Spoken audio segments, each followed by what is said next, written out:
Oke, thank you, Miss. Oke.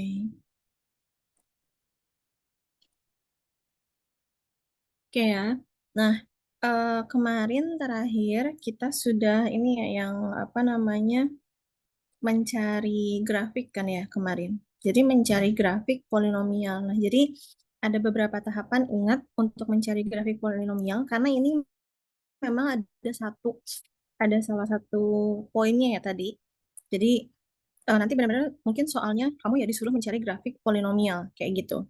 Nah, kemarin ini saya coba apa namanya review kembali sedikit aja. Untuk mencari grafik polinomial itu kamu harus mengecek dulu simetrisnya.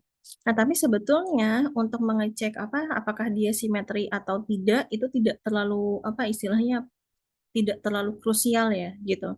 Cuma nanti ini akan membantu apakah grafiknya simetri atau tidak kayak gitu. Jadi sebetulnya tahap satu nggak terlalu krusial. Kamu mau ngecek simetri boleh, mau tidak juga tidak apa-apa. Nah, untuk tahap yang kedua, setelah kamu tahu grafiknya simetri atau tidak gitu, untuk menggambar grafik polinomial kamu harus tahu ini ya, perpotongan dengan sumbu X dan sumbu Y-nya. Seperti itu. Gitu. Jadi kayak kemarin ketika dia berpotongan dengan sumbu X gitu, eh sorry, dari sumbu Y dulu ya. Ketika dia berpotongan dengan sumbu Y, sumbu X, sorry, benar-benar. Ketika dia berpotongan dengan sumbu X, gitu. Nah, yang berarti kalau misalkan berpotongan dengan sumbu X, Y-nya sama dengan 0, gitu. Makanya di sini kamu jadinya harus apa istilahnya, memfaktorkan untuk mencari nilai-nilai X yang memenuhi Y-nya sama dengan 0. Nah, tapi kalau misalkan kebalikannya, kalau berpotongan dengan sumbu Y, itu nilai X-nya yang sama dengan 0. Gitu. Jadi nanti kamu akan punya beberapa titik, misalkan ini pasangan X dan Y, kalau saya sih akan selalu menggambar seperti ini. Nah, misalkan ketika Y-nya 0 gitu, X-nya mungkin ada X1, X2 tergantung dari apa istilahnya persamaannya ya bisa sampai X3. Kemudian kamu punya lagi ketika X-nya 0 berarti Y-nya berapa gitu. Tapi nilai Y-nya mungkin cuma ada satu ya. Seperti itu gitu. Ini untuk yang tahap kedua. Nah, kemudian untuk tahap yang berikutnya, untuk tahap yang berikutnya eh ini sebetulnya kayak kamu mencari nanti ujungnya gitu untuk tahap tiga itu dia ujungnya akan ada di mana sih gitu kayak gitu. Cuman lagi-lagi ini pun eh, buat saya tidak perlu ya, tapi ketika ini kamu kerjakan ya jadinya mungkin akan jadi poin plus kayak gitu. Oke, nah tahap ketiga adalah mencari titiknya ada di mana gitu, titik ujungnya, sorry, titik ujungnya dari fungsinya ada di mana. Makanya di sini yang dipakai itu adalah X-nya ketika dia menuju ke Tahingga dan X-nya ketika dia menuju ke negatif ke Tahingga gitu. Kenapa yang kita substitusi X? Karena inputan X-nya itu akan menghasilkan nilai Y. Ketika nilai X-nya positif, ketika nilai X-nya positif Tahingga, ternyata nilai Y-nya gitu itu menuju ke Tahingga. Ketika X-nya menuju ke negatif Tahingga, nilai Y-nya juga menuju negatif Tahingga. Tapi ini tidak terus berlaku seperti ini ya, tergantung dari persamaannya. Jadi mungkin limit kekontinuannya kamu pakai di step ketiga ini, gitu. Untuk mencari ujungnya. Ujung dari kurvanya itu ada di mana? Apakah dia menuju ke Tahingga, atau dia menuju ke negatif Tahingga, atau dia berhenti di suatu titik. Seperti itu. Tahap berikutnya, ini kemarin kamu sudah belajar juga ya cukup banyak. Yang tahap keempat, mencari eh, daerah atau mencari interval ketika dia naik dan dia turun gitu. Mencari interval ketika dia naik dan dia turun menggunakan turunan pertamanya. Setelah kamu cari turunannya, kamu cari di garis bilangannya gitu. Tanda positif dan tanda negatif. Nah, selanjutnya, nih sorry ya, karena ini hanya ngulang. Nanti kalau ada yang mau tanyakan silahkan setelah ini. Selanjutnya, mencari concave-nya, apa concavity-nya, apakah dia concave up atau dia concave down, menggunakan turunan keduanya, gitu. Lagi-lagi di sini juga kita mencari tandanya ya, apakah dia positif atau dia negatif, seperti itu. Baru terakhir kita menggambar grafiknya. Jadi menggambar grafiknya ini tuh kamu menginputkan semua titik dan semua selang yang kamu punya. Jadi kayak yang pertama gitu kan, ketika nilai X-nya sama dengan 0 gitu, di ketika nilai X-nya sama dengan 0, kamu tahu bahwa nilai Y-nya sama dengan 2. Nah, mau tidak mau kamu harus menginput nilai ini di sini gitu. Jadi ini yang titik pertama. Kemudian ini adalah titik dari titik perpotongan antara kurva dengan sumbu X seperti itu. Jadi ketika Y-nya 0, kamu punya dua nilai, X1-nya sama dengan minus 2 dan X2-nya sama dengan 1 gitu.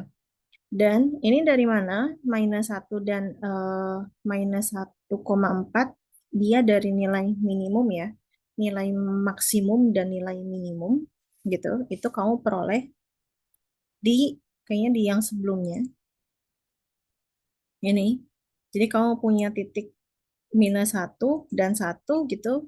Dia kan perubahan dari increasing ke decreasing, kemudian naik lagi ke increasing, kayak gitu. Jadi kamu nanti akan dapat nilai minus 1,4 dan 1,0. Jadi kayak minus 1,4-nya di mana dapatnya gitu. Kan ketika increasing sama decreasing kan kamu punya X-nya misalkan sama dengan minus 1, kemudian yang satu lagi X-nya sama dengan 1. Nah, ini kamu masukin ke fungsi originalnya, masukin ke fx-nya buat dia tahu, buat kamu tahu bahwa y-nya sama dengan 4 dan 0. Udah selesai. Itu untuk menggambar grafik polinomial. Sampai sini kira-kira mungkin ada yang mau ditanyakan lagi untuk yang grafik polinomial.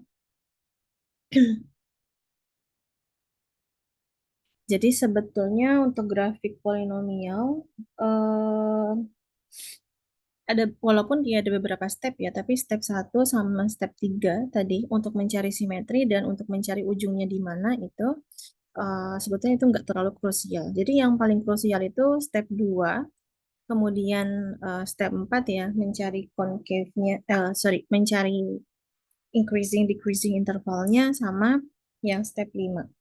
Seperti itu.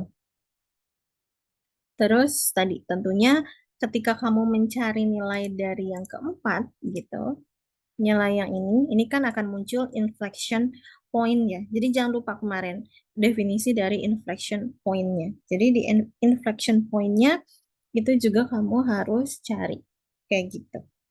Baru menggambar grafik. Oke, kayaknya mungkin udah hatam bagian sini. Saya lanjut ya, kalau nggak ada pertanyaan.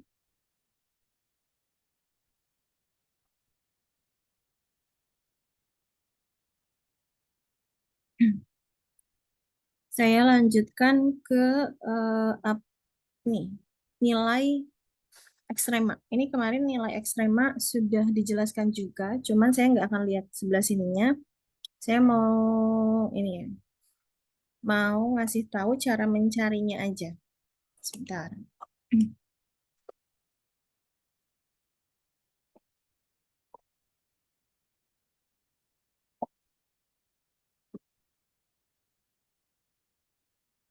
Jadi di teorema ini ya, kalau kamu lihat di teorema 2.6, gitu dia bilang, if a function f is continuous, gitu kan, kalau misalkan suatu fungsi f dia continue di dalam suatu interval tertutup dan terbatas, ini interval tertutup dan terbatas ini, karena batasannya dari A sampai ke B, maka f memiliki eh, nilai, baik nilai maksimum atau nilai minimum ya, baik nilai maksimum dan minimum pada interval tersebut.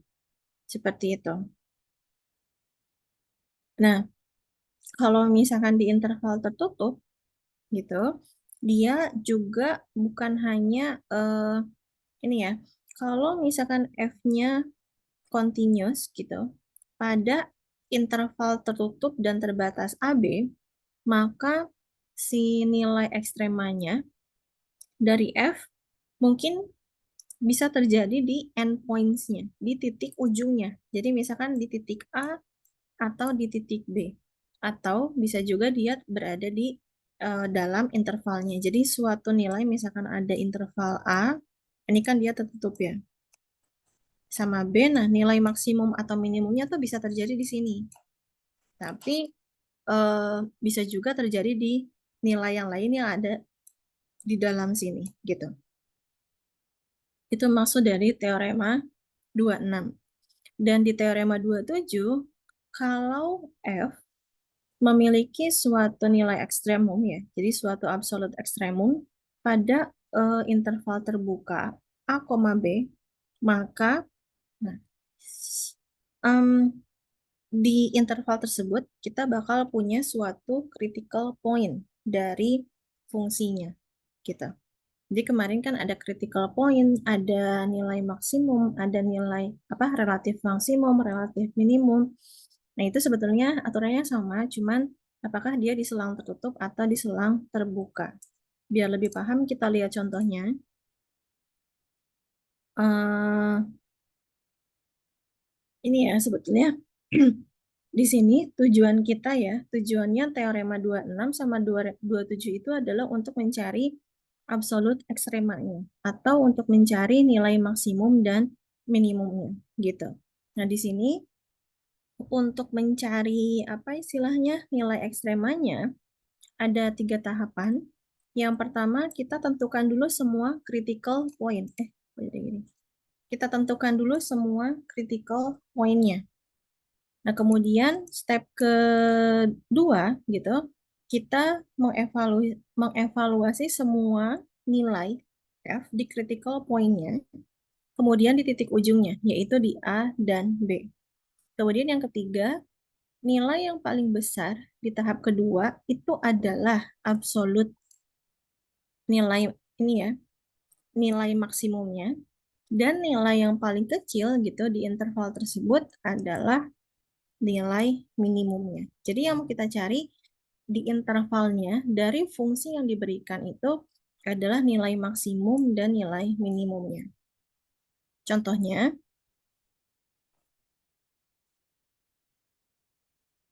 ini ya, contohnya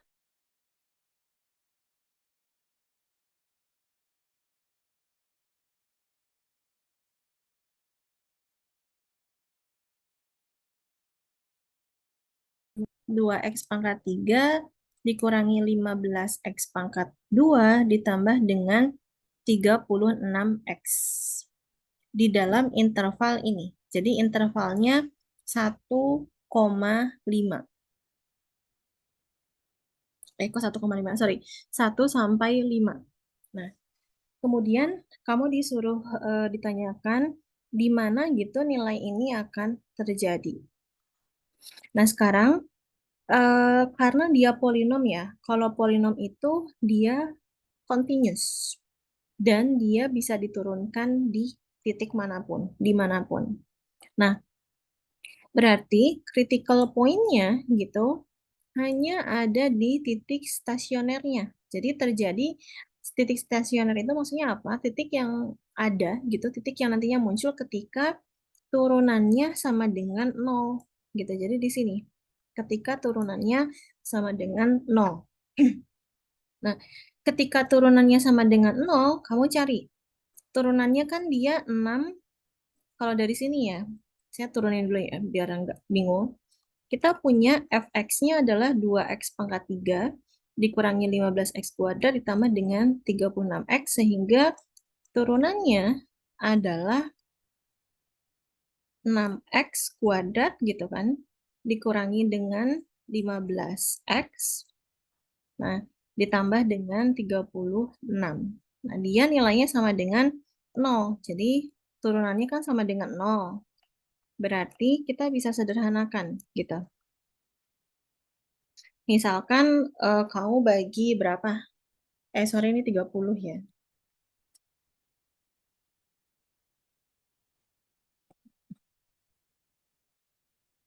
Ini 30x.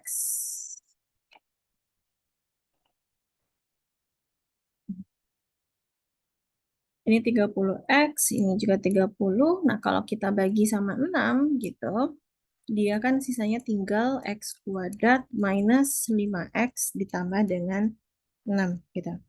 Dikalikan hasilnya 6, dijumlahkan hasilnya minus 2, jadinya kita punya ini ya, pemfaktorannya x minus 2, x minus 3 sama dengan 0 gitu. Berarti titiknya, titik stasionernya adalah x sama dengan 2 dan x sama dengan 3. Sekarang kalau kamu lihat ya, kita punya banyak nilai x gitu di sini. Jadi nilai x-nya sekarang itu bukan hanya 2 dan 3, tapi kau punya nilai X juga di nilai ujungnya. Tadi kan karena kita harus mengecek nilai ujung. Nilai ujungnya yaitu 1 dan 5 gitu. Jadi X-nya 2, 3, 1, dan 5.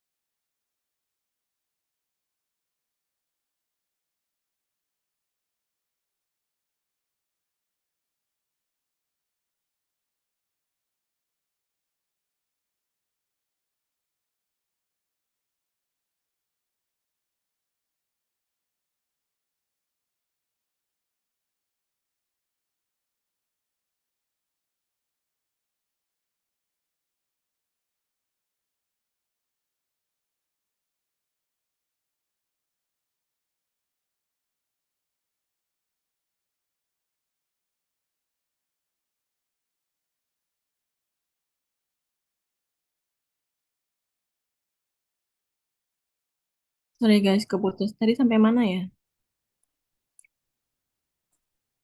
Di kalian tadi terputusnya sampai mana?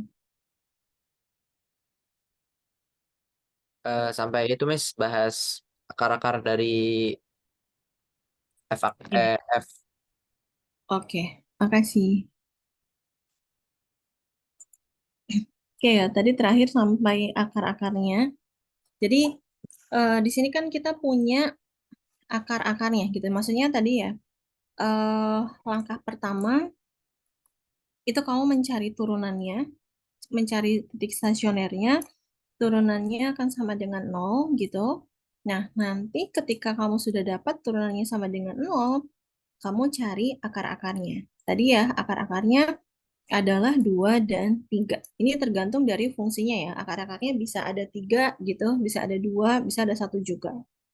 Nah, cuman untuk mencari nilai minimum dan nilai maksimum, kita itu tidak hanya melihat dari akar-akarnya, tapi kita melihat juga nilai ujung gitu dari intervalnya. Jadi ini juga akan kita perhatikan ya, si X1 dan X2 di sini. Nah, sehingga nilai X yang harus kita cek ada banyak gitu. Jadi nilai X yang harus kita cek nilai ujung yang pertama ini 1, kemudian akar-akarnya 2, 3, dan titik ujung yang kedua yaitu 5. Seperti itu gitu. Jadi kita punya 4 nilai X yang harus kita cek. Nah, kamu substitusikan si nilai X ini ke fx sama dengan yang di atas ke fungsi originalnya gitu. Jadi kamu substitusikan si fx-nya ke sorry, si x-nya ke fungsi yang ada di sini gitu. Nanti kamu dapat nilai f1-nya berapa, nilai f2-nya berapa, f3 dan f5 seperti itu. Nah, karena kita mau mencari nilai maksimum dan minimum, berarti nilai yang paling kecil di sini adalah nilai minimumnya gitu. Jadi kayak kamu nanti ditanyakan nilai minimumnya itu berapa gitu. Jadi nilai minimumnya itu adalah 23. terjadi ketika apa? Ketika X-nya sama dengan 1. Dan nilai maksimumnya apa? Nilai maksimumnya adalah nilai yang terbesar, yaitu 55 terjadi ketika X-nya sama dengan 5. Gitu. Jadi penjelasannya seperti itu. Nilai maksimumnya berapa? 55. Terjadi di mana? Di X sama dengan sekian. Nilai minimumnya berapa? 23. Terjadi di mana? Di X sama dengan 1. Jadi gitu. Itu untuk nilai maksimum dan nilai minimum. Oke, sampai sini mungkin ada yang bertanyakan dulu. Silakan sambil dipahami dan kalau ada yang mau bertanya silakan.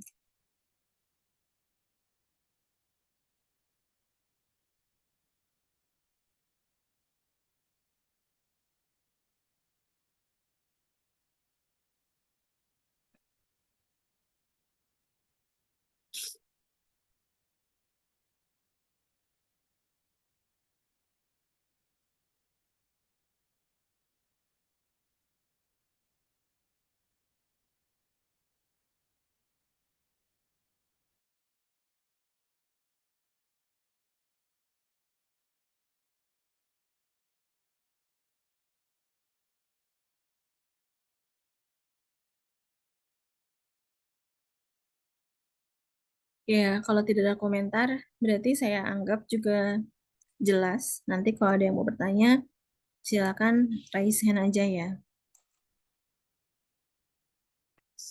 Nah, jadi ini untuk nilai maksimum. Sama.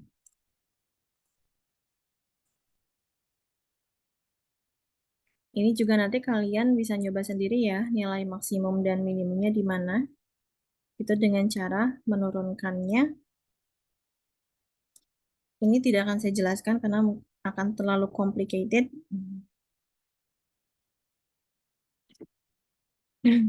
Dan ini contoh aplikasinya. Jadi contoh aplikasinya banyak gitu. Cuman salah satunya yang berkaitan mungkin dengan jurusan kalian ya, adalah ini. Mencari apa keuntungan kayak gitu biasanya. Kita mencari keuntungan yang maksimum. Jadi yang sebelumnya sorry saya skip. Jadi kita lihat nilai aplikasi di bidang ekonomi yang ini aja. eh Misalkan kita punya 3 buah fungsi gitu. Jadi fungsi yang pertama adalah total cost-nya gitu. Jadi yang pertama adalah CX. CX ini adalah fungsi yang menyatakan total cost-nya gitu untuk memproduksi sebanyak X unit selama suatu periode tertentu.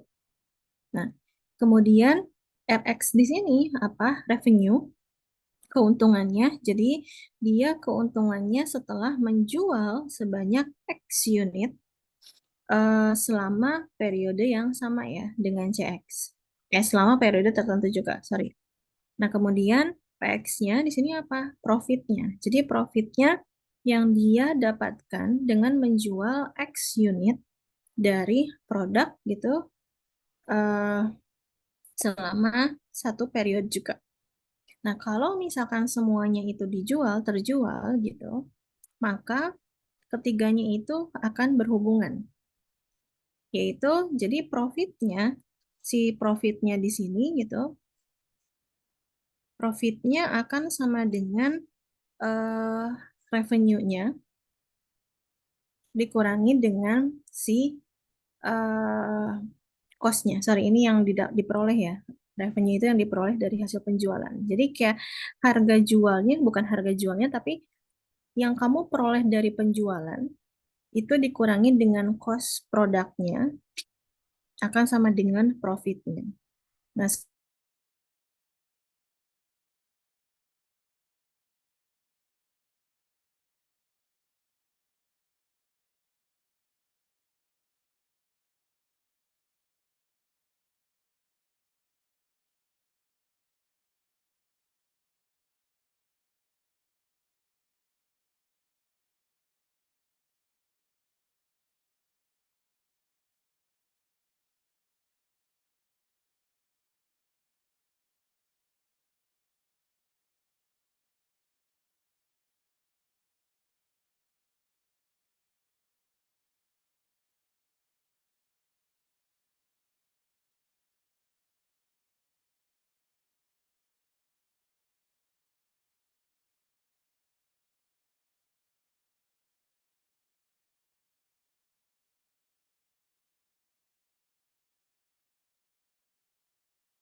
Ya, mudah-mudahan tidak ada gangguan lagi. Saya coba ini ya, tadi ternyata videonya ya.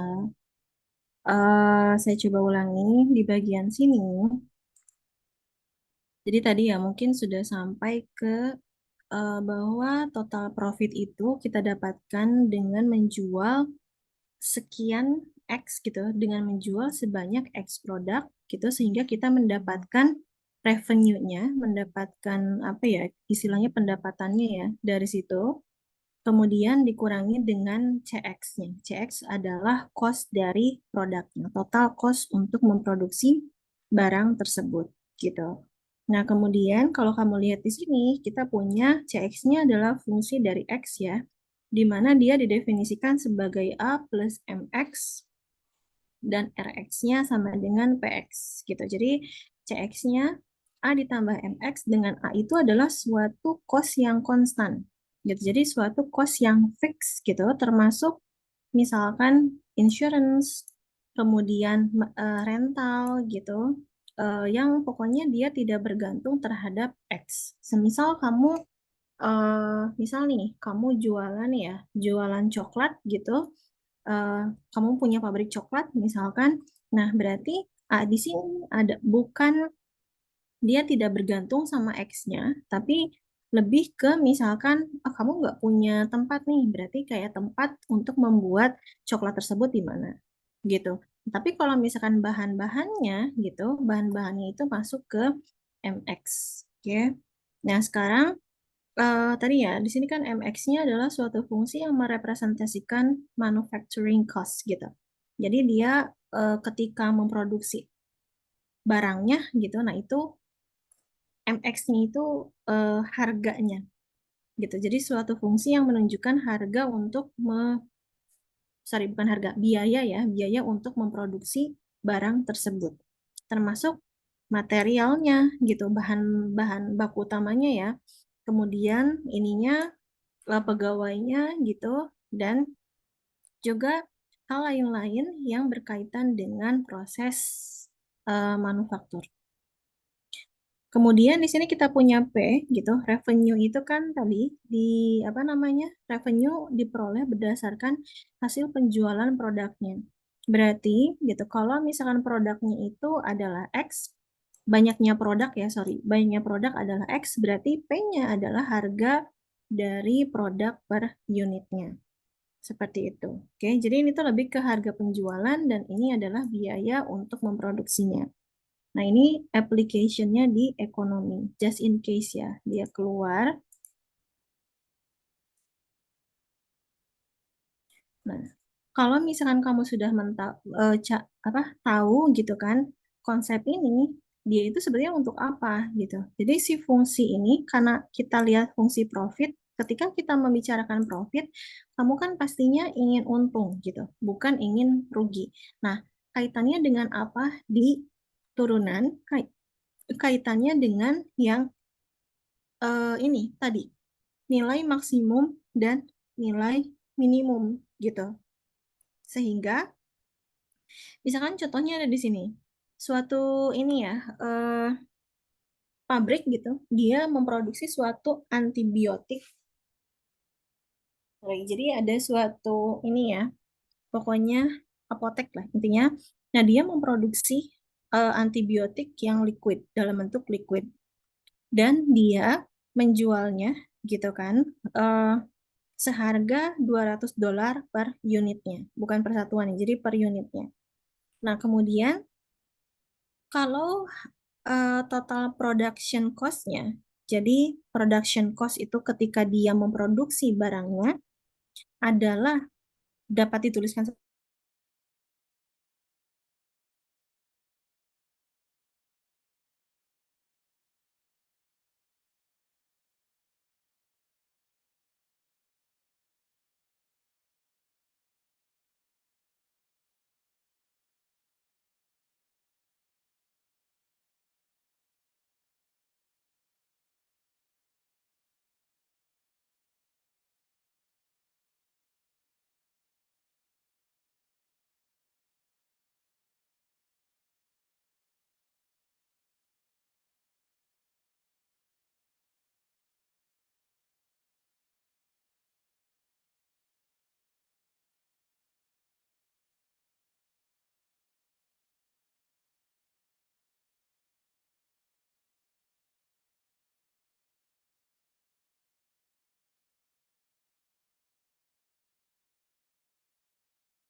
Sorry ya guys, lagi-lagi kita lagi. Mudah-mudahan tidak mengganggu ya konsentrasi. Kita balik lagi sekarang ya. Jadi di sini mana tadi?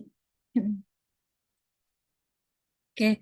Nah, di sini soalnya gitu, kita punya jadi suatu apotek gitu, dia menjual suatu antibiotik seharga $200.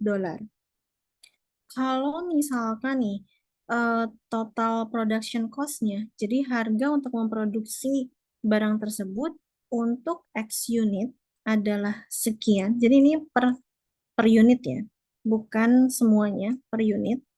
Nah, adalah segini. Nah, sekarang kalau misalkan production capacity-nya gitu, paling banyak adalah 30.000 unit dalam waktu tertentu. Dia tanya, bagaimana gitu kan si unitnya tersebut harus istilahnya apa ya, harus diproduksi dan dijual pada suatu waktu gitu kan agar dia menghasilkan keuntungan yang maksimum seperti itu gitu. Nah, sekarang eh di sini ya, kan unitnya itu maksimal 30.000. Berarti hal yang pertama kita lakukan, di sini kayaknya nggak ada jawabannya. Oke ya. Jadi hal yang pertama kita lakukan adalah menentukan range-nya, menentukan intervalnya kayak tadi. Jadi kita punya intervalnya adalah karena dia unit, paling kecil itu 0 dan paling besar itu adalah 30.000 gitu. Jadi ini untuk production, sorry, untuk memproduksi unitnya itu paling kecil 0, paling besar 30.000. Nah, sekarang kita udah tahu intervalnya nih. Nah, kita harus tahu dulu fungsi, kan kita pengen keuntungannya gitu kan, maksimum. Berarti yang kita pakai adalah fungsi profitnya, di mana profitnya itu tadi sama dengan revenue-nya gitu per unit dikurangi dengan CX-nya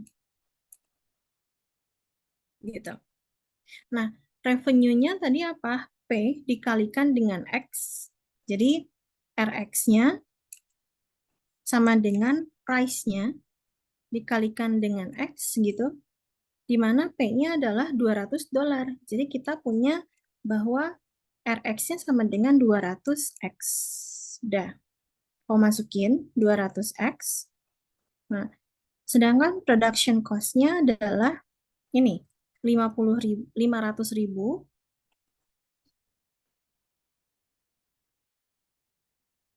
kemudian ditambah 80X ditambah dengan 0,003X kuadrat. Kayak gitu.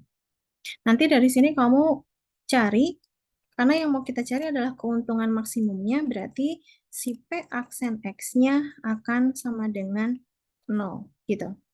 Atau kamu turunin 200, X diturunin jadi 200, dikurang dengan 500.000 diturunkan jadi 0 kan ya. 80X diturunkan jadi 80, 80 dikali negatif jadinya 8 minus 80. Kemudian yang terakhir 0,003 X kuadrat kamu turunkan jadi 0,0006X gitu, sama dengan 0. Nah, sekarang kita punya berapa? 120 akan dikurangi 0,006X akan sama dengan 0. Dari sini kita dapat bahwa 0,006X sama dengan 120. Gitu. Jadi X-nya, banyaknya unit yang harus diproduksi adalah 120 per 0,006 gitu. Atau kurang lebih berapa ini? 2 ya. Jadi sekitar 20.000 unit gitu. X-nya 20.000 unit. Seperti itu gitu. Jadi agar dia untung, dia harus menjual sebanyak 20.000 unit pada suatu waktu tertentu. gitu. Seperti itu.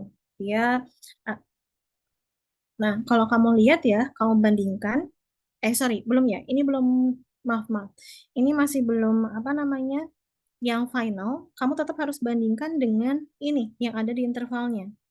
Sekarang X-nya ada berapa? Ada tiga. Ada P0, nah kemudian ada P20.000, ada, sorry ya, di bawah P30.000 gitu. Nah, biar untung gitu, kalau kamu jualnya nol, nol apa namanya, 0 unit, ketika kamu menjualnya 0 unit, kamu masukin nol ke sini, masukin nol ke sini, masukin nol ke sini, kamu malah minus 500.000 dolar, malah rugi.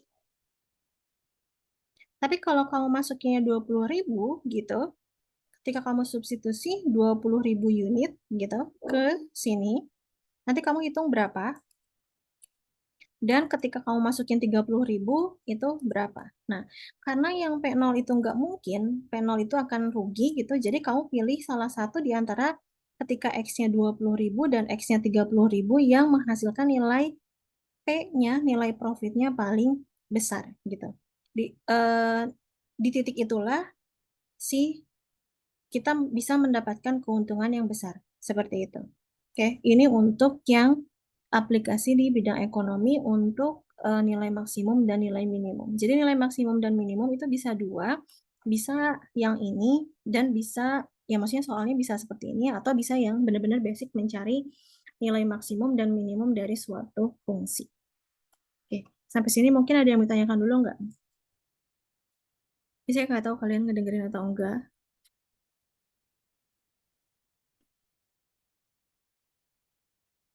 Kira-kira sampai sini Belum gimana? ada nih. Belum ada? Oke. Ya, mudah-mudahan jelas untuk dua apa case di sini, baik apa untuk mencari nilai maksimum dan minimum untuk di yang benar-benar soalnya math banget yang pertama gitu. Itu kita pure mencari nilai maksimum dan minimum dari suatu fungsi diberikan suatu interval. Dan yang kedua adalah di bidang aplikasinya, di bidang ekonomi gitu, untuk mencari keuntungan yang maksimumnya. Seperti itu. Oke ya. Oke. Kalau tidak ada, mungkin saya akan move on ke bagian integral ya.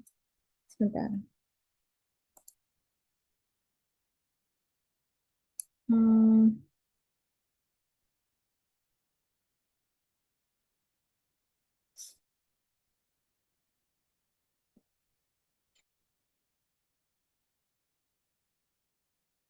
sebentar ya.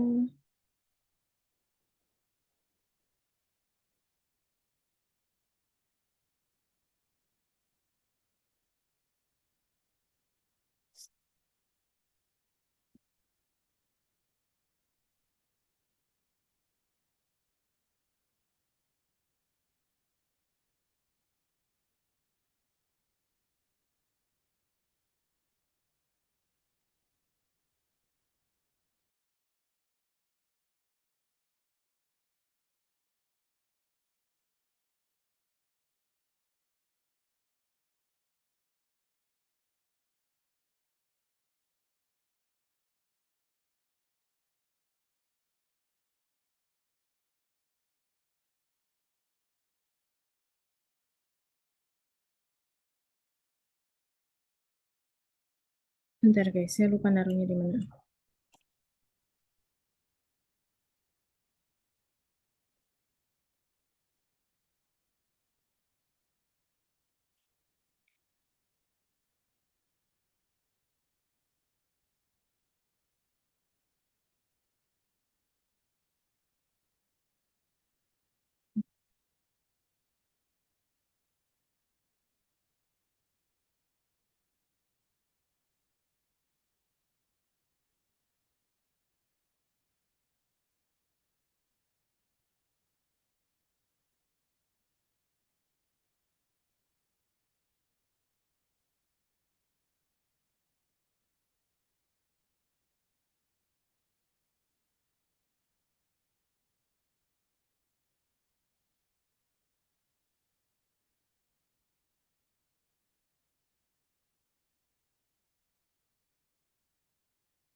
Ya, berikutnya saya lanjutkan dulu dengan bab integral. Untuk yang integral ini juga tidak akan saya jelaskan secara detail ya, karena ini hanya mengulang yang sudah pernah kalian pelajari. Nah, jadi ada beberapa eh, subsection ya. Jadi ada beberapa section di integral ini.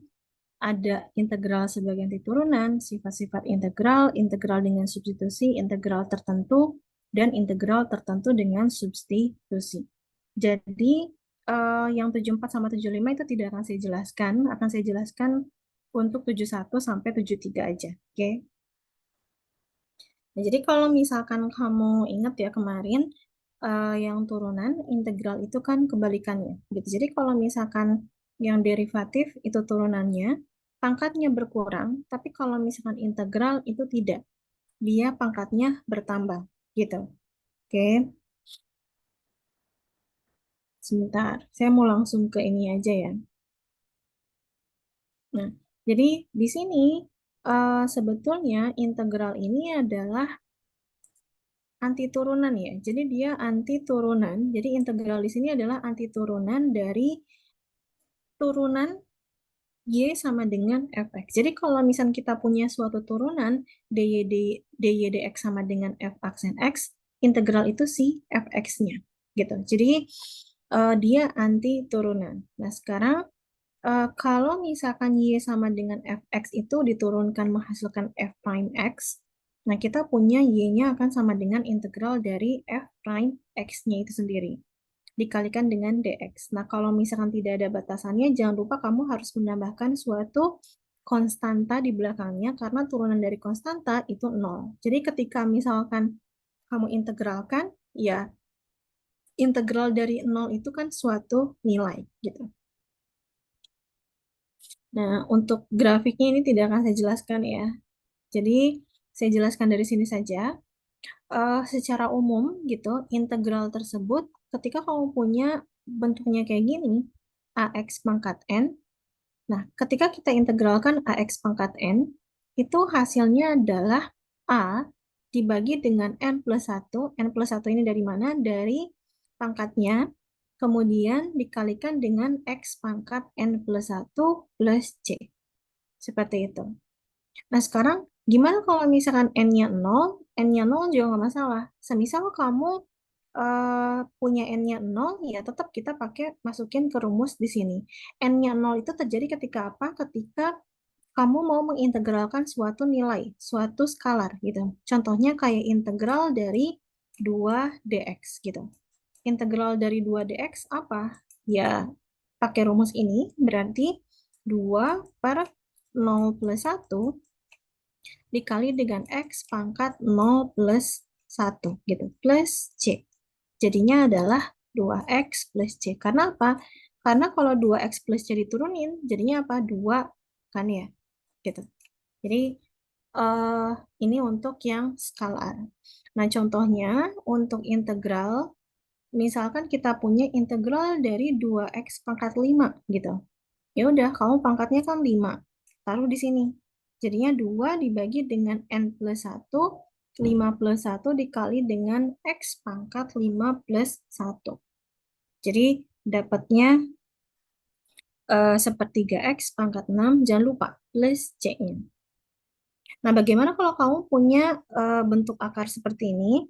Tipsnya adalah ketika kamu punya bentuk akar, kamu mengubah bentuk akarnya tersebut ke bentuk pangkat. Ingat ya, kalau kita punya akar sesuatu gitu, jadinya kan ini X pangkat setengah. Terus ya udah, sisanya caranya sama. Kemudian untuk yang terakhir, kalau misalnya kamu punya pembagian seperti ini sama, kita ubah dulu ke bentuk normalnya, ke bentuk seperti ini gitu. Jadi kayak bentuk umumnya seperti ini. Jadi kita harus mengubah, sorry, bentuk umumnya seperti ini. Jadi kita harus mengubah fungsinya ke bentuk umumnya dulu. Kayak yang terakhir, 2 per X pangkat 3 gitu, itu kalau kita ubah kan, kalau pangkatnya, kalau dibagi, pangkatnya kan di bawah, ketika dia naik, jadi pangkat negatif, seperti itu. Jadi ini untuk rumus integral yang basic secara umumnya, kamu mencari seperti ini ya. Nah, ini kalau misalkan sebetulnya ini sifat-sifat integral sama kayak sifat-sifat turunan ya. Jadi kalau misalnya dikalikan dengan skalar, ya skalarnya kamu bisa keluarkan dulu, kamu cari integralnya. Kemudian kalau penjumlahan ya kamu bisa masing-masing integralkan dulu baru dijumlahkan. Kalau pengurangan ya kamu bisa cari masing-masing integralnya dulu baru dikurangkan gitu. Jadi kayak soal nomor ini yang ada di contoh di sini, ketika kamu punya 2x pangkat 4 dikurangi dengan 2 per akar x ditambah 1 per x², ini tuh kamu split. Jadi saran saya kamu nge-split sih ya, nggak langsung gitu. Jadi kamu nge-split seperti ini. Jadinya integral dari 2x pangkat 4 dx ditambah dengan ini ditambah dengan ini. Gitu. Nah, kemudian setelah kamu integralkan, nanti kan akan muncul masing-masing C-nya ya. Gitu. Nah, itu C-nya bisa kita kumpulkan sebagai C aja, di mana kamu kasih keterangan C-nya sama dengan C1 tambah C2 tambah C3. Gitu. Ini saya yakin kalian juga harusnya ya masih ingat, karena ini benar-benar pelajaran kelas 3 SMA gitu. Jadi harusnya kamu masih bisa ingat materi integral ini. Oke. Sampai sini ada yang mau tanyakan dulu nggak? Clear ya kayaknya. Benar. Oke. Nah, untuk apa? Trigonometrinya itu sebaliknya. Jadi cuman kalau di apa? Kayaknya kalau di yang 2 SKS itu kita tidak perlu belajar sampai sini ya, tapi di sini dipelajari ya. Oke. Untuk yang integral trigonometri gitu, itu kamu tinggal ingat aja rumus dari yang turunannya gitu. Kalau misalkan kita punya sin X kan diturunkan jadi cos X.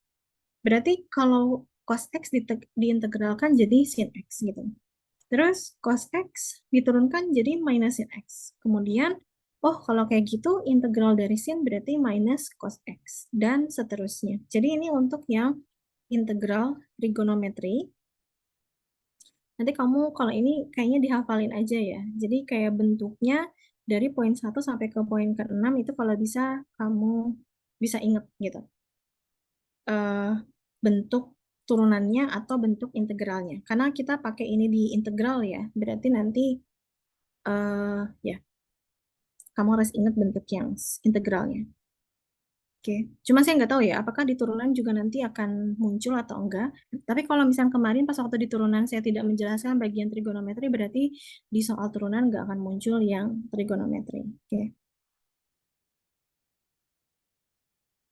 ini contohnya, tapi ini benar-benar untuk contoh yang trigonometri kayak benar-benar apa ya, pakai rumus dari 1 sampai 6. Contohnya ini, kayak sin X dikali dengan secant X. Oke, kamu harus ingat secant X itu apa? Oh, secant itu kan cos ya. Berarti saya mau mengintegralkan sin per cos. Bentuk sin per cos adalah bentuk tangen. Integral dari tangen tadi apa? Secant, bentar.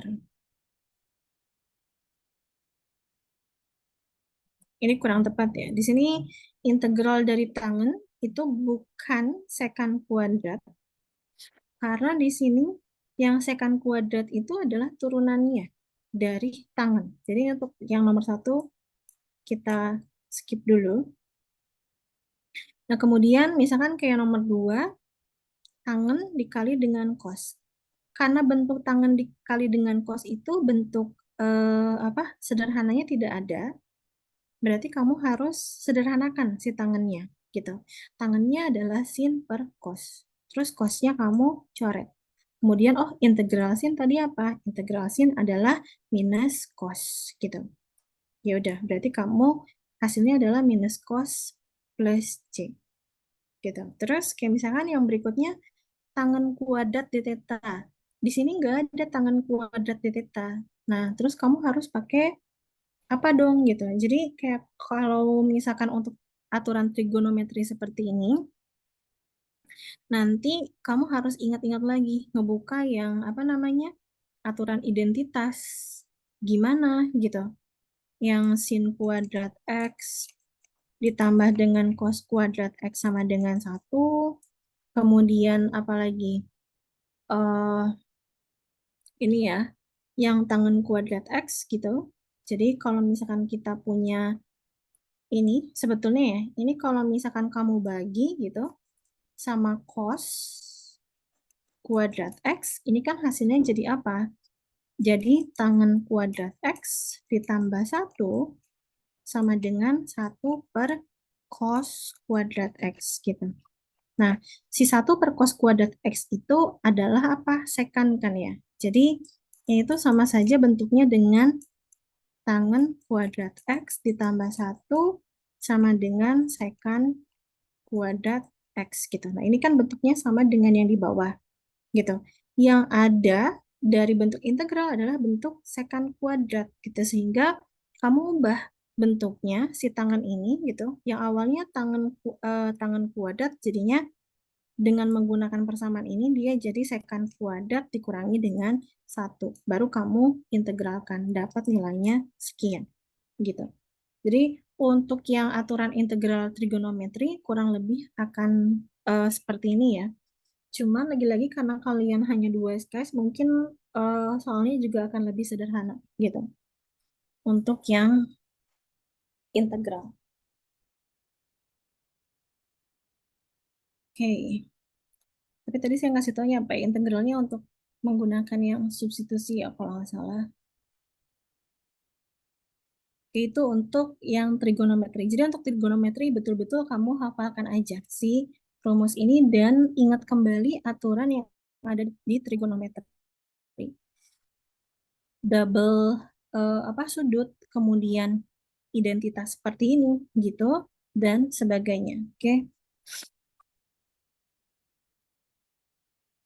Yang terakhir dari trigonometri dan mungkin saya nggak tahu ya yang diujikan kayaknya sampai sini ya. Sampai benar-benar kalau dari eh, apa istilahnya poin-poinnya yang diujikan sampai integral substitusi. Jadi kalau misalkan yang sebelumnya ini kan kamu tinggal mengutak-atik rumusnya. Kemudian yang sebelumnya ini benar-benar sangat-sangat sederhana gitu integralnya. Nah, sedangkan kita mungkin gitu menemukan suatu integral yang sangat rumit gitu sehingga kita harus menggunakan integral substitusi kayak gitu. Jadi integral dengan substitusi ini maksudnya apa? Maksudnya adalah menyelesaikan integral dengan aturan substitusi untuk menyederhanakan bentuk integral tersebut. Dan pemisalannya diambil dari bagian yang membuat integral tersebut susah gitu. Setelah eh, dan setelah pemisalan disubstitusikan integral menjadi lebih mudah gitu. Nah, seperti ini ya, tapi ini mudah. Misalkan kita punya cos 5x dx. Cos 5x dx ini tuh nggak ada di bentuk ini kan, gitu. Jadi yang ada cuman cos x. Nah, berarti kamu harus ngerubah dulu ke cos x, cos z, dan sebagainya. Nah, menggunakan aturan substitusi, kita memisalkan bahwa 5x itu sebagai t, gitu. Sehingga kalau ini diturunkan, 5x diturunkan, gitu, jadinya 5. Atau nanti dx-nya akan jadi 1/5 dt gitu. Ini ya. Dengan dari sini kamu bisa memperoleh yang ini. Ya udah. Berarti kalau seperti itu yang awalnya cos 5x dx kita jadinya punya cos t gitu. Terus dikalikan 1/5 ya. 1/5 saya pindahkan. Jadi 1/5 dikali dengan cos t dt gitu. Nah, ini baru kan kamu bisa integralkan. Integral dari cos apa? Sin kan? Gitu. Integral dari cos adalah sin T plus C. Tapi karena awalnya itu kita bentuknya dalam bentuk X, maka terakhir juga harus dikembalikan ke dalam bentuk X. Jadinya ini sin 5 X plus C gitu. Tadi ya, karena nilai T-nya sama dengan 5X, berarti ininya juga jadi sin 5X plus C. Oke, sampai sini ada yang mau ditanyakan dulu?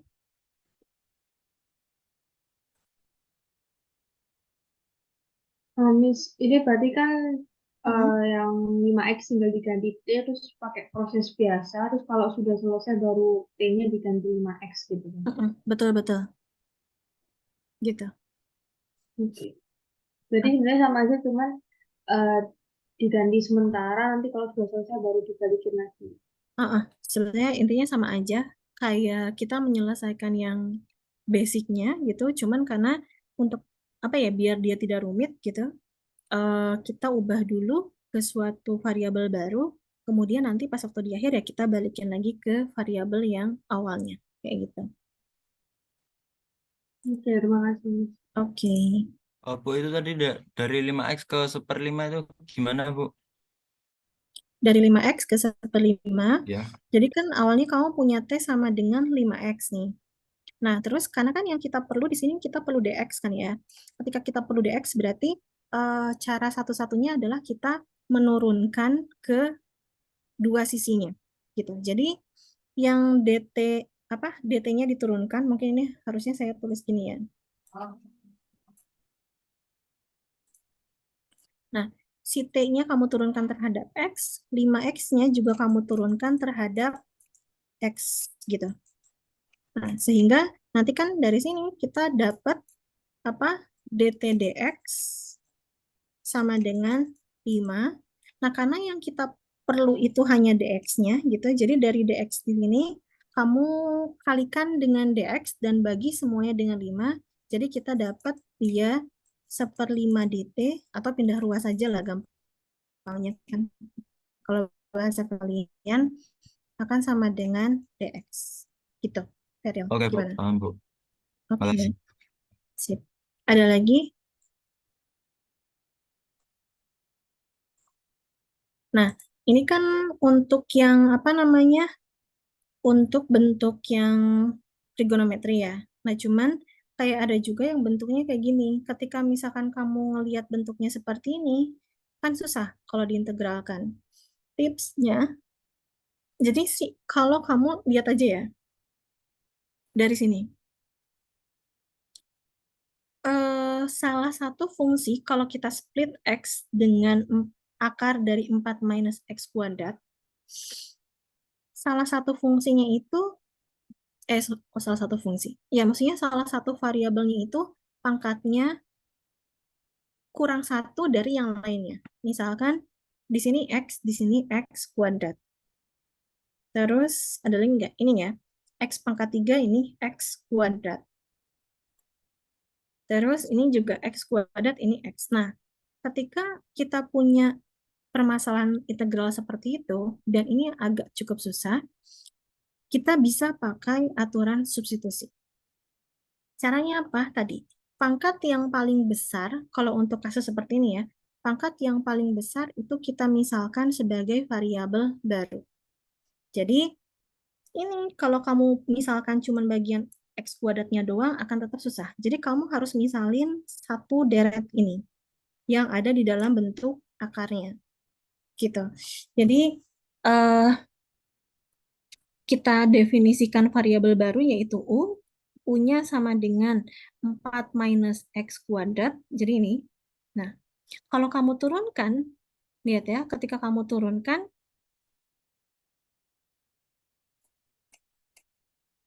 du dx gitu, ini akan sama dengan D, kamu harus tulis gini dulu ya, 4 minus X kuadrat dx.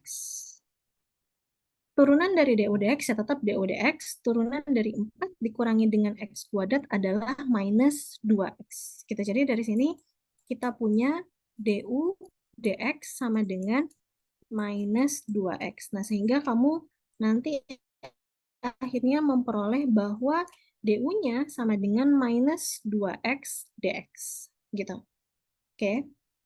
Nah, di sini kan kita sudah punya ya, X dikali dengan dx kan.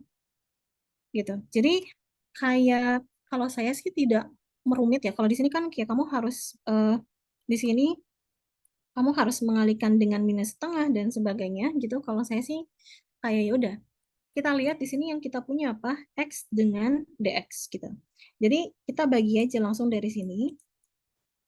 Bagi minus 2 berarti minus setengah du akan sama dengan x dx gitu. Jadi x dx-nya kita sudah punya. Kemudian ininya kita punya juga sebagai u gitu. Makanya di akhir kita punya minus setengah integral dari u pangkat setengah du. Nah, setelah ini baru kamu integralkan biasa.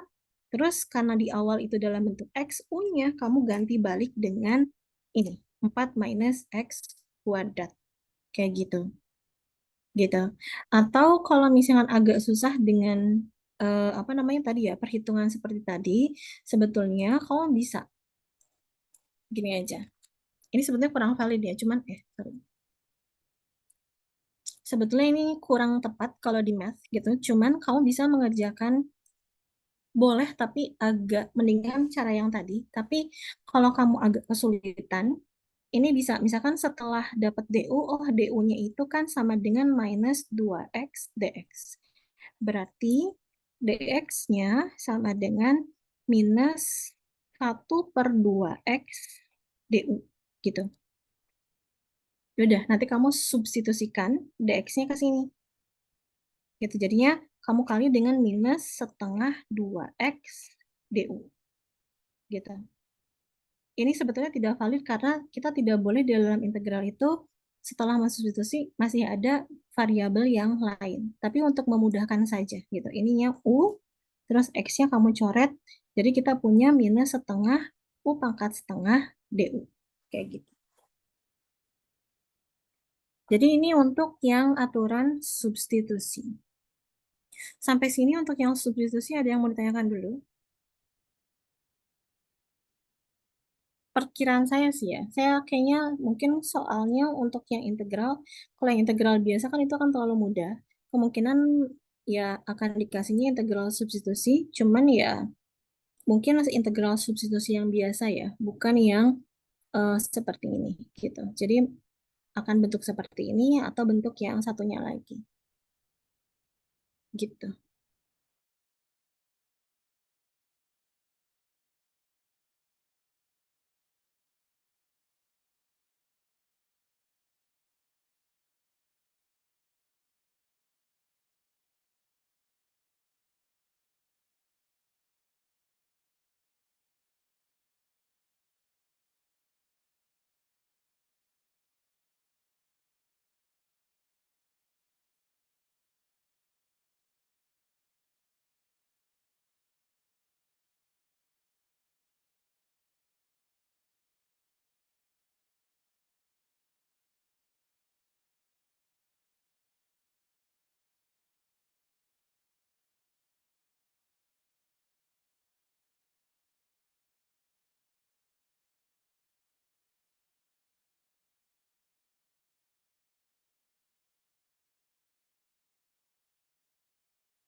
Ya, jadi kalau di soal yang sebelumnya untuk integral substitusi ini gitu, eh, yang kita misalkan kan yang di dalam akar gitu.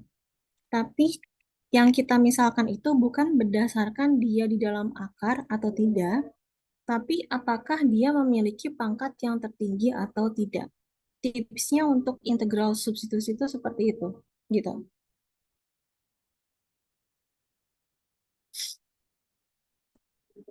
Bentar ya, azan.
Oke ya, dilanjutkan.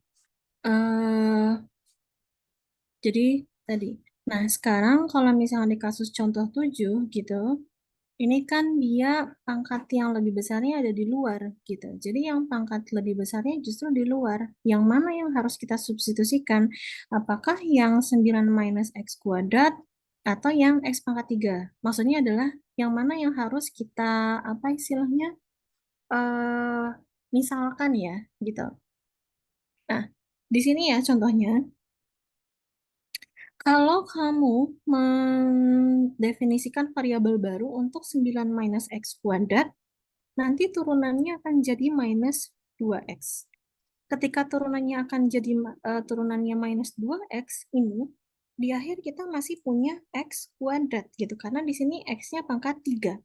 Makanya kurang tepat jika kita apa ya istilahnya mendefinisikan variabel baru untuk 9 minus x kuadrat walaupun dia ada di dalam akar gitu. Nah, sehingga dibandingkan dengan seperti itu, lebih baik kita merubah gitu. Jadi kita memisalkan eh ini ya, memisalkannya seperti ini. Nah, jadi kayak sebetulnya yang tadi betul gitu. Cuman kayak eh ini ya. Jadi tekniknya untuk substitusi dengan pangkat tertingginya itu ada di luar kurung gitu, di luar akar dan sebagainya. Kayak kamu bisa nge-split si pangkatnya gitu. Jadi walaupun kita memisalkan U sama dengan 9 minus X kuadrat, nah ketika kita, ini kan yang bawah jadinya ini sudah U gitu. Nah, bagaimana dengan yang X pangkat 3? Nah, X pangkat 3 itu kita bisa split. Jadi X dan X kuadrat gitu. Untuk bentuk X kuadratnya nanti bisa kita peroleh dari hasil ini gitu. Yang awalnya U sama dengan 9 minus X kuadrat, kita bisa ubah X kuadratnya jadi 9 minus U. Gitu. Jadi di sini kalau saya sih ya akan menulis seperti ini, X sama dengan 9 minus U gitu. Sehingga U kan kalau dikuadratkan ya, kok dikuadratkan. Kalau U di apa turunkan,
ya kurang lebih kayak gitu. Ini mudah-mudahan sampai akhir yang nggak ada apa masalah lagi ya, karena dikit lagi.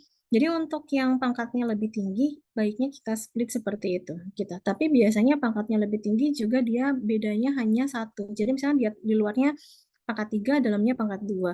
Luarnya pangkat 4, misalkan dalamnya pangkat 3, kayak gitu. Atau sebaliknya. Jadi secara substitusi itu bisa kita gunakan jika pangkatnya dari X-nya itu bedanya cuma satu. Tapi kalau lebih dari satu, itu akan susah kita akan susah pakai aturan substitusi gitu. Jadi tadi ya, kalau kamu sudah punya, ini kamu terserah mau pakai cara yang manapun gitu. Misalkan akar dari X pangkat 3 per akar dari 9 minus X kuadrat dx. Ini saya split jadi akar dari X dikali dengan, ini X kuadrat X per akar 9 minus X kuadrat dikali dx gitu. Tadi X kuadrat yang di depan jadi apa? Jadi 9 minus U. X dan dx jadinya minus setengah du. Kemudian yang bawah jadinya akar dari U. Dah. Setelah itu baru kamu integralkan. Karena kalau misalkan sudah dalam bentuk ini, kan kamu bisa sederhanakan ya. Dia bisa kamu tulis jadinya minus setengah integral dari 9 per akar U. 9 per akar U ini tuh which is dia jadi 9 pangkat minus 9 U pangkat minus setengah. Yang satu lagi, ini aja ya, kita pakai kurung. Nah, yang satu lagi U per akar U. Gitu. Jadi, U dikali dengan U pangkat setengah. U pangkat minus setengah. Jadinya U pangkat setengah. Udah. Kamu integralkan, akhirnya kamu substitusi U-nya agar dapat dalam bentuk X seperti ini. Gitu. Itu untuk integral substitusi. Sampai sini ada yang bertanyakan dulu kira-kira?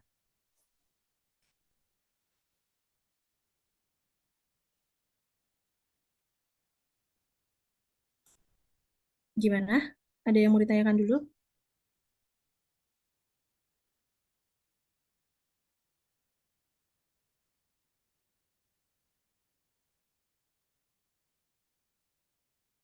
Oke ya, kalau nggak ada, saya terakhir kita move on ke bagian terakhir mengenai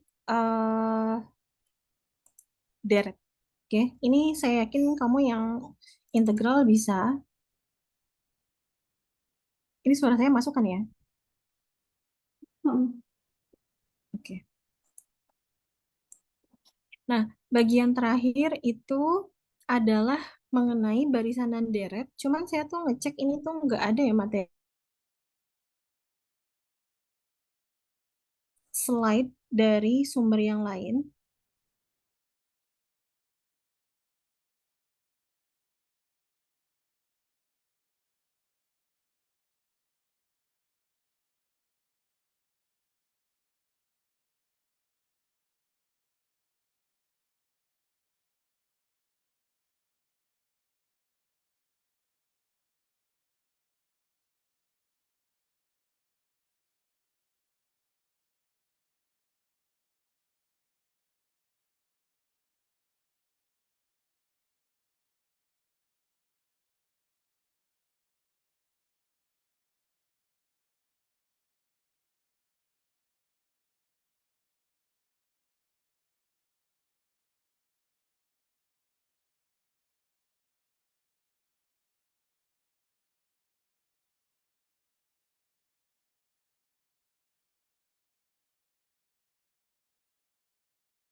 Iya, materinya saya share di chat.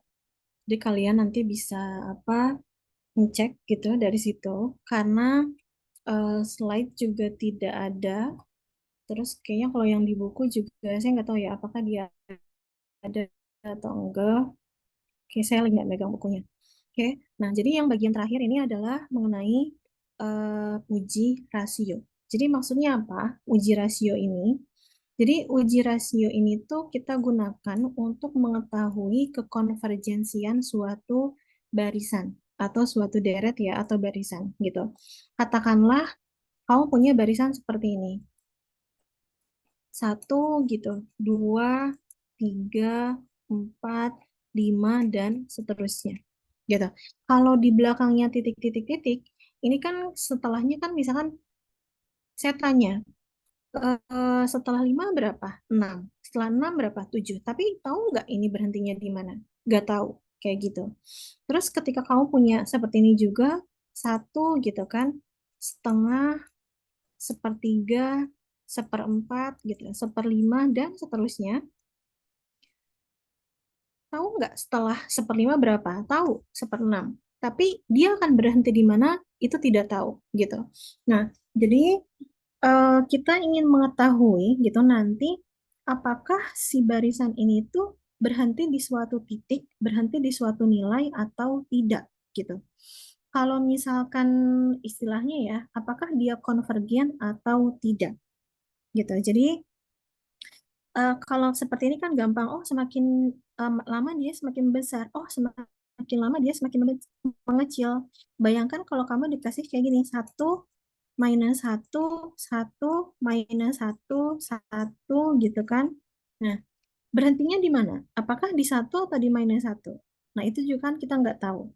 Gitu. Jadi, eh kita di apa? Di untuk menguji apa namanya istilahnya, kalau misalkan dia berhenti di satu titik berarti dia konvergen, tapi kalau dia tidak berhenti di suatu titik tertentu berarti dia divergen gitu.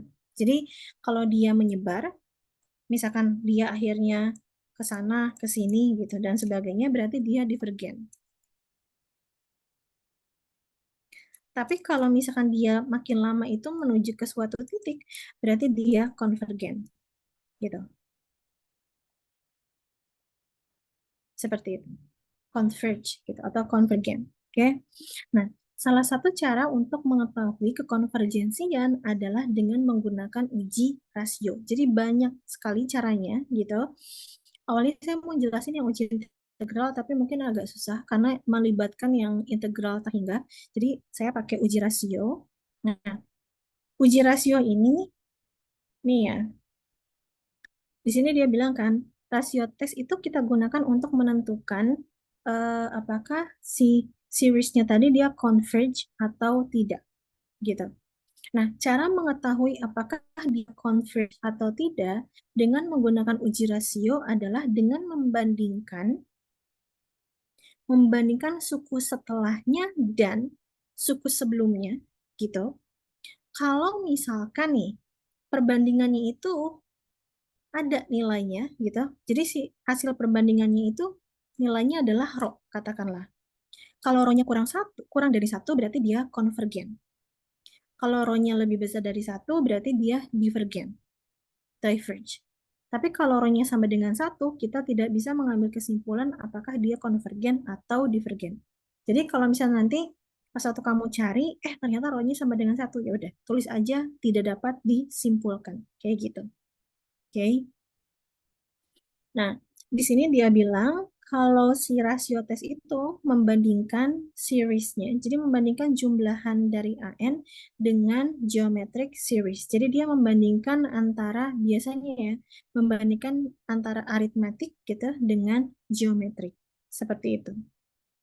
Ini aturan yang harus kamu pahami. Jadi teorema ini yang harus kamu pahami. Dan kuncinya ada di mana? Ada di sini. Limit N menuju tak hingga dari AN plus 1 per AN. Sama dengan rho. Jadi kita mau cari rho-nya. Gitu berapa? Kurang dari 1, lebih besar dari 1, atau sama dengan 1. Saya langsung ke contohnya ya. Itu hanya pembuktian. Nah, contohnya misalkan soal ini. Kita disuruh menentukan apakah dia converge atau tidak. Nah, kita anggap terlebih dahulu bahwa dari series ini kan kalau n-nya 1 berarti dia 2 pangkat 1 per n faktorial. Tapi kalau dia n, an berarti n-nya adalah 2 pangkat n per n faktorial. Kemudian AN plus satunya tinggal kamu ganti. AN plus satunya ganti N-nya dengan N plus 1. Yang bawah juga sama. Ganti N-nya dengan N plus 1. Gitu. Oke.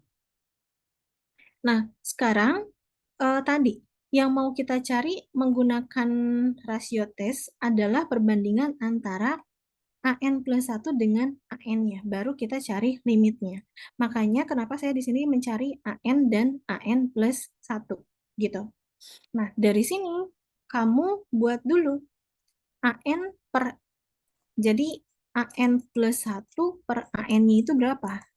Gitu. Jadi AN plus 1-nya kamu punya tadi 2 pangkat N plus 1 per N plus 1 faktorial. Nah, kamu juga punya AN-nya adalah 2 pangkat N per N faktorial. Kalau kita tulis bentuk ini, bentuk tadi ya, bisa kita tuliskan 2N plus 1, kalau pangkat dijumlahkan berarti dia merupakan perkalian. Jadinya 2N plus 1 itu jadi apa? Jadi 2N dikali 2. 2 pangkat N dikali 2. Terus yang sebelah kanan kan tetap N faktorial, 2 pangkat N itu sesuatu yang apa ya, basicnya. Nah, sekarang kalau kamu ingat, N faktorial itu kan apa? N kali N minus 1 kali N minus 2 sampai ke 1. Berarti kalau kita punya N plus 1 faktorial itu sama saja kita bisa mundur ya. Berarti N plus 1 dikali dengan N faktorial. Makanya di sini muncul N plus 1 dikali dengan N faktorial. 2N-nya kamu coret, N-nya kamu coret, tinggal 2 per N plus 1. Nah, karena kita mau mencari limit N menuju T hingga dari AN plus 1 per AN, maka nanti limit N menuju T hingganya kita hitung untuk 2 per N plus 1. Gitu. Ini pakai aturan limit dan kekontinuan, gitu. Kamu bagi dengan N semuanya. N per N plus 1 per N, gitu. Yang atas 2 per N, kalau N-nya tak hingga, dia 0. N per N, 1. 1 per N, 0. Jadinya 0 per 1 sama dengan 0. Karena dia nilainya 0, 0 kurang dari 1, maka dia konvergen. Gitu. Jadi, di sini ya, karena rho-nya kurang dari 1, berarti dia konvergen. Gitu. Ini ada contoh yang lain juga sama aja. Kalau ini agak lebih complicated ya, tapi sebetulnya sama saja. Gitu. Nanti, oh, AN plus 1-nya, gitu. AN plus 1-nya adalah yang ini. AN-nya adalah yang ini. Kan bisa kelihatan ya. Ini, kalau N-nya kamu ganti dengan N plus 1, jadinya kan N plus 1 dikurang 1 faktorial. Terus yang bawahnya N plus 1 ditambah 1 pangkat 2. Seperti itu. Gitu. Dan seterusnya. Jadi kayak kamu ganti yang satu N plus 1, yang satu N. Udah. Selesai. Terus kamu bandingkan. Nah, untuk contoh yang ini ternyata dia nilai rho-nya sama dengan tak hingga gitu. Karena dia rho-nya menuju sama dengan tak hingga dan lebih besar dari 1, berarti dia diverge. Dan yang terakhir, karena dia sama dengan 0, mana ya? Mana ya tadi contohnya? Oh, nggak ada ternyata. Oke. Jadi intinya kurang lebih seperti itu. Gitu untuk yang rasio tes. Kalau ini kan selebihnya dia root test. Yang root test itu nggak akan saya jelaskan. Saya cuma akan jelaskan sampai rasio tes aja. Jadi kurang lebih cara dari rasio tes itu seperti itu. Kira-kira sampai sini ada yang bertanyakan dulu atau enggak? Coba, mumpung eh, ada di sini, selain rasio tes mungkin ada yang mau ditanyakan enggak?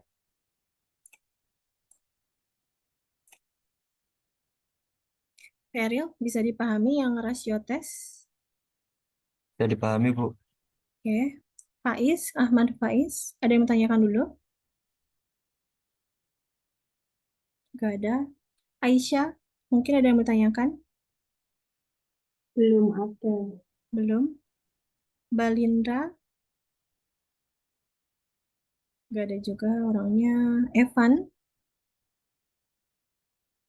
gak ada juga. Ya, mungkin materinya sampai di sini. Jadi tadi kan saya bilang di awal ada 5 ya. Jadi ada 5, termasuk salah satunya adalah rasio tes gitu. Nah, sisanya yang 4 itu ya udah, berarti kombinasi dari materi sisanya. Turunan, kemudian apa itu ya maksimum minimum, entah maksimum minimum yang diambil aplikasinya atau bukan. Kemudian integral, kemungkinan ya integral substitusi, tapi mungkin juga substitusi yang trigono ya, saya nggak tahu. Dan yang terakhir apa tadi? Grafik polinomial ya, gitu. Jadi ada 5. Itu udah saya kasih poin-poinnya ya. Jadi kalian tinggal siapin buat hari Selasa. Seingat saya hari Selasa jam 7 pagi. Oke, gitu sih. Kalau nggak ada yang mau ditanyakan lagi, mungkin bisa saya tutup aja ya. Kira-kira ada yang mau ditanyakan lagi nggak? Oke ya. Kalau nggak ada, saya tutup. Mohon maaf ya, mengambil waktu weekendnya. Dan terima kasih buat yang sudah hadir. Mudah-mudahan pertemuan ini bermanfaat. Sampai ketemu hari Selasa pas waktu EAS ya. Saya tutup. Sekian. Assalamualaikum warahmatullahi wabarakatuh. Salam terima kasih, Miss. Oke.